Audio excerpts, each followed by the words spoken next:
Tewasnya Brigadir Joshua di rumah mantan Kadif Propam Polri, Irjen Verdi Sambo, semakin menguatkan adanya dugaan pembunuhan berencana. Apalagi ada jeratan pasal yang dikenakan kepada dua orang tersangka sampai saat ini berbeda pasalnya. Publik tentu bertanya, siapa kemudian sebenarnya dalang dari pembunuhan Brigadir Joshua?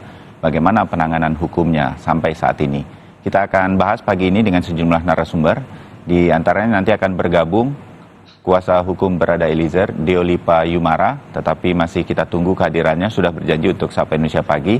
Kemudian ada pakar hukum pidana Asep Iwan Iriawan bergabung melalui Zoom. Di studio ada Guru Besar Kriminologi Universitas Indonesia, Adrianus Meliala. Prof. Adrianus, senang ketemu dan bisa datang. Terima kasih. Kang Asep, selamat pagi.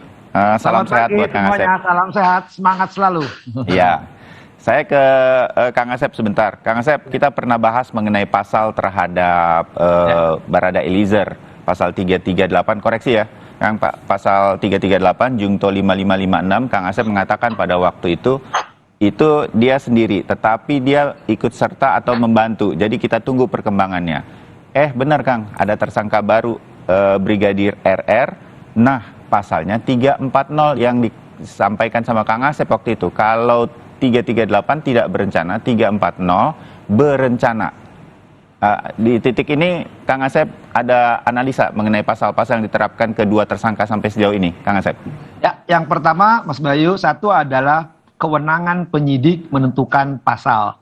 Nah, di pembunuhan ini yang dikenal ada pasal 338, pembunuhan biasa, ada pasal 340, pembunuhan berencana. Ya, Nah, kemudian dijuntokan di 5 JIS. Nah, yang kedua aja orang langsung baca.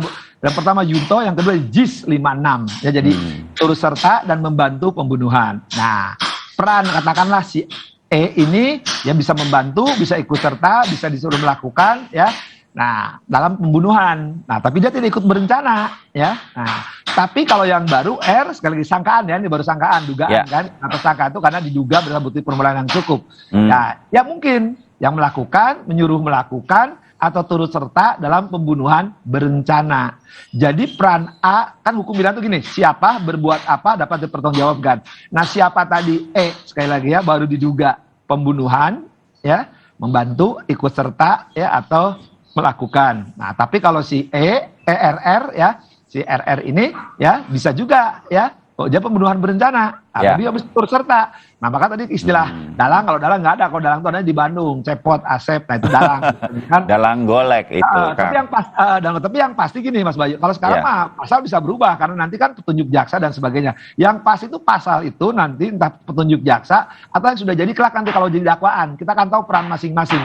Kalau pasal sekarang kewenangan penuntut umum bisa pasalnya itu bisa berubah, bisa bertambah, bisa tetap pasal-pasal itu. Tapi tadi ketika membedakan 338 dan 340, peran itu mungkin dia hanya membantu ikut serta di pembunuhan, tapi dia tidak ikut merencanakan. Makanya peran yang lain boleh penyidik menentukan bahwa dia mah justru merencanakan, tapi ikut juga mungkin juga ikut serta dan membantu. Jadi hati-hati karena 338 340 biasanya nanti dalam dakwaan alternatif biasanya. Bisa tapi akan ikut sertakan dua-dua pasal itu. Iya. Dengan demikian kan Kang Asep pada waktu itu menganalisa waktu masih ada satu tersangka dengan 338, Kang Asep bilang ini terbuka kemungkinan. Waktu itu keterangan pers dari kepolisian juga mengatakan masih ada kemungkinan tersangka lain dan sekarang sudah mulai. Nah, dengan adanya satu tersangka dengan 340 ini Kang, ini 340 ini berarti juga masih terbuka kemungkinan adanya tersangka lain. Demikian juga dikatakan oleh kepolisian dalam hal ini tim sus ya, mengatakan masih terbuka. Kang Asep. Mas Bayu karena bentar lagi jadi guru besar hukum nih, makanya kan belajar pintar. Karena 55 itu ketemu sama Kang Asep sama Prof. Adrianus terus ya kan? Iya. Adrianus kan guru saya, itu beliau guru saya. Kalau saya belajar sama beliau, ya. Gini, penyertaan itu kan pasti namanya terserta kan beserta Prof. Adrianus, beserta Mas Bayu. Nah, pasti kan lebih dari satu. Nah, bisa 2, bisa 3, bisa 4. Malah inilah pinternya sejak awal. Kita hormati proses penyidikan pelan, detak-detik, berdetak, terkuak, istilah saya kan. Nah, ini apa? Sekarang tuh nanti mungkin, entah di pembunuhan berencana, Nah, mungkin ada yang menyuruh melakukan, ada yang melakukan. Nah, mungkin sekali lagi mungkin ya, namanya kan saya mau ikut-ikutan BMKG nih, perakiraan ya. Ya. Ya, ini hanya ikut serta, hanya membantu di pembunuhan. Tapi si ini ya ikut serta membantu di perencanaan gitu kan. Jadi awalnya perencana bisa Asep, Iwan, ya Budi misalkan, dia merencanakan. Nah, ya, tapi nanti muncul DEE. Nah, DEE ini justru ya hanya membantu di pembunuhannya saja. Ini menarik, makanya saya bilang penyidik-penyidik serse ini saya apresiasi, jago-jago lah ini. Bagaimana strategi menerapkan pas bilang hormati prosedural ini karena serse-serse atau penyidik-penyidik ini saya kira jago-jago lah mereka. Banyak muridnya Prof. Adrianus kok, mereka sekolahnya di Prof. Adrianus, S2, S3-nya tuh. Ya, ini saya juga ketemu Prof. Adrianus dan juga Kang Asep, sumber-sumber yang mengatakan bahwa ini sudah top levelnya para reserse di Kepolisian Republik Indonesia untuk kasus ini, dan ini diharapkan bisa cepat terang benderangnya begitu. Prof. Adrianus, kalau para penyidik di kepolisian ini melihat kasus ini, bertanya kepada setiap orang begitu ketika dulu memanggil, jadi sebetulnya mereka dan kemudian menetapkan tersangka plus pasalnya seperti Kang Asep katakan, berarti mereka sudah lihat dong ini puzzle besarnya, atau ini kasus sebetulnya apa, dia sudah lihat, tinggal kemudian memanggil dan kemudian menetapkan begitu. Jadi ini sudah kelihatan ceritanya itu sebetulnya. Kalau menurut Prof. Adrianus? Ya, dengan telah mewawancarai sekian banyak ya, 42 ya. Maka saya kira seperti yang dugaannya Mas adalah bahwa penyidik sebetulnya sudah tahu apa yang terjadi. Tinggal kemudian mencari verifikasi. Ya, memverifikasi untuk meyakinkan kembali saja. Nah, maka kalau tadi kembali pada perbincangan dengan Mas Asep, maka dalam konteks jadi 340 itu kan pada dasarnya secara kriminologi ada waktu untuk mikir gitu.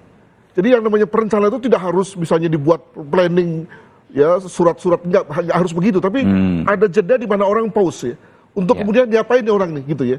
Nah, maka ada kemungkinan betul seperti dikatakan oleh Kang Asep bahwa dalam hal ketika pause itu, ketika berhenti itu, si RR ini tidak sendiri. Dia misalnya juga menunggu arahan dari pihak lain, ya, atau dia juga menunggu perintah dari pihak lain untuk kemudian lalu memerintahkan. Jadi bayangkan ya, antara brigadir dan Barada itu kan beda lagi tuh, ya, memerintahkan si E untuk menembak. Jadi logik tuh, ya. Nah, di titik ini karena saya udah baca harian Kompas hari ini, Baradae mengakui diperintah menembak Brigadir J. Kalau kita baca semua ini, mungkin pemirsa Kompas TV juga membacanya nanti, diperintah oleh atasan. Baradae diperintah oleh atasan. Dalam benak saya ini sudah, apakah mungkin, ini kita ngobrol sebagai sebuah dugaan, Pak Ferdi Sambo yang memerintahkan, belum tentu sampai ke sana ya. Bisa saja Brigadir RR kan atasan dari Baradae, benar nggak saya? Betul. Jadi, itu pun bisa perintah dari atasan. Bisa. Oke. Nah, ketika dalam video itu kan lalu kemudian terlihat bahwa kok semuanya baik-baik saja, masih bisa bercakap-cakap di rumah pribadi ya, betul, di rumah dinas. ya. Jadi kalau memang dalam hal ini ada upaya perencanaan untuk membunuh J, kok masih bisa bercakap-cakap ya, masih bisa bergurau. Nah, di sini memang konsep perencanaan itu tidak seperti tadi, tidak seperti tulis-tulisan rapat sana-sana ya, tetapi cukup tadi ada jeda, ada critical moment bagi mereka, bagi pelaku ya, bagi perencana ini untuk mau diapain nih orang, itu saja sudah bisa terkait dengan rencana. Nah, apalagi ketika sudah mulai ada semacam indikasi gonta-ganti senjata, itu akan mengindikasikan bahwa sudah ada satu next step berikutnya setelah si Brigadir J melakukan penembakan, Brigadir E melakukan penembakan yang fatal. Oke, ya terbayang. Terima kasih, Prof. Kang Asep, kembali ke Kang Asep sedikit, bahwa kemudian Baradae ini sekarang mengajukan diri menjadi justice kolaborator, dan dengan tidak adanya rekaman CCTV persis pada waktu peristiwa, karena ini diduga dihilangkan sedemikian rupa begitu, ini kan menjadi saksi kunci, Kang. Dari pengalaman Kang Asep ketika dulu berada di pengadilan begitu, apa yang kemudian harus dilakukan? Semua langkah-langkah dari kuasa hukum Baradae ini juga sudah tepat, akan mengajukan diri ke LPSK untuk dilindungi dan lain-lain, Kang Asep? Ya, JC itu dia bukan pelaku utama ya, tapi dia membuka aib menjadi tindak pidana itu menjadi paripurna, pelaku utama ya, dan dia kerjasama. Artinya apa? JC ini harus dikabulkan sama E. Sekali lagi harus dikabulkan. Karena jelas dia bukan pelaku utama. Apalagi kelihatan kan tadi dakwaannya sangkaannya 338. Sementara RR 340 pembunuhan berencana. Artinya dia bukan pelaku utama. Jadi secara sekali lagi baik empiris maupun yuridis normatif harus dikabulkan karena dia bukan pelaku utama dan dia membuka aib utama paripurna dan yang utama nanti ketemu siapa yang melakukan dan intinya dia bisa kerjasama ya kecuali kalau dia pelaku utama nggak bisa. Tapi kalau saya bilang karena kelihatan 338 itu nampak dia bukan pelaku utama jadi harus dikabulkan JC-nya. Jadi itu sederhana loh, dia bukan pelaku utama membuka aib siapa pelaku utamanya. Oh begitu. Di undang-undang LPSK itu. Ya. Saya terbayang Kang Asep. Nah saya ke Prof Adrianus. Prof kan begini, ini kan saksi kunci sekali berkaitan dengan beberapa kemudian keterangannya menurut dari Baradae yang disampaikan ke kuasa hukumnya sedikit demi sedikit kepada publik melalui media. Misalnya tidak ada tembak-menembak. Kan waktu di awal ada terjadi tembak-menembak begitu sehingga dalam bayangan kita tadinya juga ada dicerita almarhum Brigadir Joshua juga memegang senjata begitu. Tapi kemudian ini tidak ada tembak-menembak. Nah hal semacam ini nih yang kemudian sebetulnya sudah diketahui sedemikian rupa sehingga sebetulnya kasus ini sudah terlihat sampai ke motifnya menurut Prof Adrianus ini sebetulnya para penyidik sudah tahu atau belum? Jadi dari 30 menit di mana tidak ada rekaman CCTV, lalu sudah mulai diredusir lagi dengan pengakuan Brigadir Baradae bahwa dia diminta menembak dan kemudian lalu ada di situ ada Brigadir RR, maka makin sedikit waktu yang kemudian masih gelap. Nah, disitulah sebetulnya motif itu terjadi, yakni pada saat ketika mungkin 1 menit sebelum kemudian pihak-pihak yang terlibat dalam penembakan ini kemudian memutuskan untuk menembak. Apakah di situ dia melihat sesuatu sehingga kemudian lalu meluap marahnya, atau telah terlibat dalam satu percakapan yang kemudian lalu membuahkan marah luar biasa, sehingga kemudian memutuskan untuk menembak, atau mungkin juga dihadapkan satu surat tertentu yang kemudian sekali lagi membuat lalu marahnya menembak. Jadi memicu sesuatu sehingga kemudian harus terjadi pembunuhan, begitu ya. Dan ini adalah satu hal yang kita sebut sebagai anger killing. Pembunuhan yang diakibatkan oleh karena marah. Nah, apa yang memicu orang untuk marah? Dia melihat sesuatu, dia terlibat dalam pertikaian sesuatu, atau dia mendengar sesuatu, atau membaca sesuatu yang mengakibatkan dia marah. Nah, ini yang menarik nih. Apa itu? Nah, menurut saya amat tergantung pada tadi pengakuan dari pihak-pihak yang terlibat ini dalam pembunuhan, atau ya itu ibu PC ini. Apa yang sebenarnya terjadi kan kalau pada saat ini kan dari Baradae kita bisa melihat bahwa tidak ada tembak-menembak begitu sampai saat ini.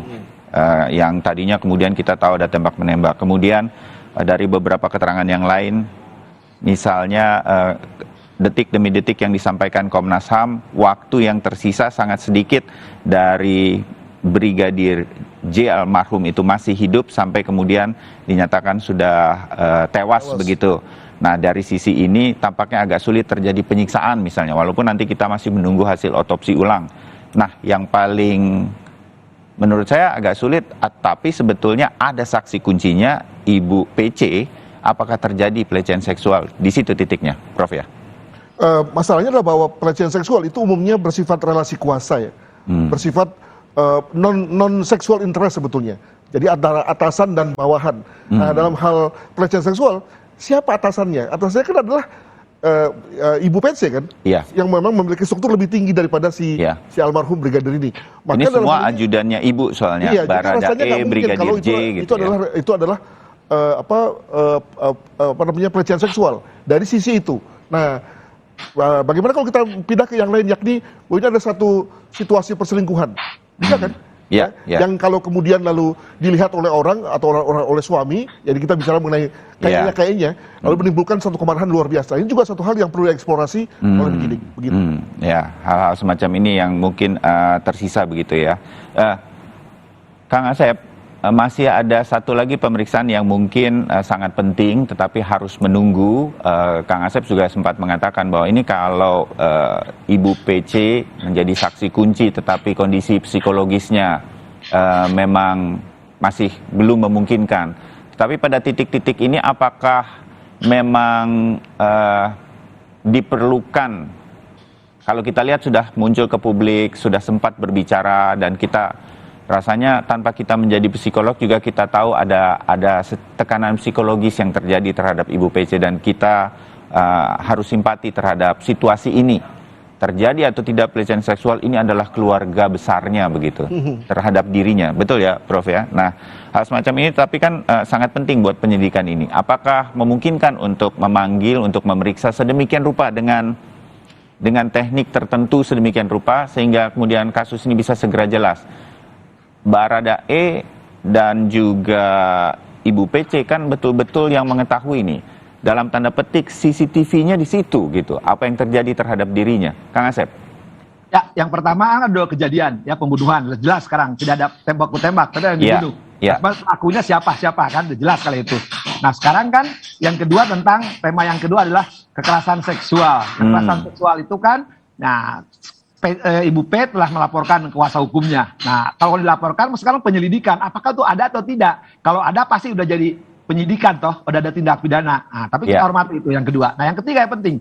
Nah, Ibu P ada di tempat. Berarti dia melihat, mengetahui kejadian, kan. Maka statusnya kan untuk baik dua peristiwa itu dia sebagai saksi, kan. Nah, sebagai saksi itu kan di dalam hukum wajib, ya. Ketika dipanggil wajib. Kalau nggak ada ancaman pidana loh, 9 bulan, 6 bulan.